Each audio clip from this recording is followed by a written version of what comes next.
হরে কৃষ্ণ। মহারাজ পরীক্ষিত যখন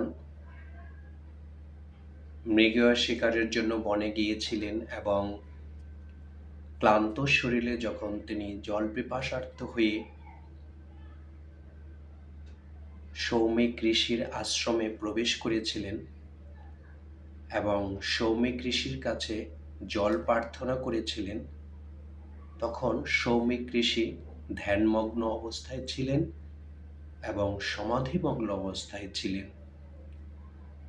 মহারাজ পরীক্ষিত যখন সৌমিক ঋষির কাছে জল প্রার্থনা করার পরেও সৌমিক ঋষি কোনো প্রত্যুত্তর দেননি বা তাকে কোনো অভ্যর্থনা বা বাড়িতে আসার জন্য তাকে স্বাগত জানানো সেরকম কোনো আনুষ্ঠানিকতা মহারাজ পরীক্ষিতকে করা হয়নি, যার জন্য যখন পরীক্ষিত মহারাজ সেই বিষয়টি নিয়ে ভেবেছিলেন যে আমি একজন রাজা হয়ে একজন ঋষির কাছে এলাম যে আমাকে একটু জল দেবেন, তিনি আমার কথা শ্রবণ করছেন না, বরং নির্বিকার হয়ে ধ্যানমগ্ন অবস্থায় ছিলেন।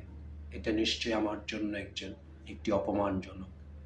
এই ভেবে তিনি যখন সৌমিক ঋষির আশ্রম থেকে ফিরে আসছিলেন, ঠিক আসার পূর্ব মুহূর্তে একটি মৃত সর্প সৌমিক ঋষির গণ্ডদেশে বা গলদেশে জড়িয়ে দিয়ে এসেছিলেন। এই কথা যখন সৌমিক ঋষির পুত্র শৃঙ্গী তার বন্ধুদের সাথে ক্রিয়ারত অবস্থায় খবর শুনতে পেলেন এবং যখন এসে দেখলেন যে তার পিতার গলায় একটি মৃত সর্প ঝুলে আছে এবং পরীক্ষিত মহারাজ সেই কাজটি করেছেন, তখন ব্রাহ্মণ বালক সৌমিক ঋষির পুত্র শৃঙ্গী ক্রুদ্ধ হয়ে মহারাজ পরীক্ষিতকে অভিশাপ দিয়েছিলেন যে যেই সর্প দিয়ে আমার পিতাকে এরকম অপমানিত করা হয়েছে, আগামী 7 দিনের মধ্যে সেই সর্প দংশনে সেই মহারাজের মৃত্যু হবে। এই বলে তিনি ক্রন্ধন করা শুরু করলেন এবং ক্রন্ধনের শব্দে সৌমিক ঋষির ধ্যান ভেঙে গেল। ধ্যান ভাঙার পরে যখন তিনি সকল ঘটনা শুনতে পেলেন, তখন আক্ষেপ করলেন, হায় পুত্র, তুমি কি করলে?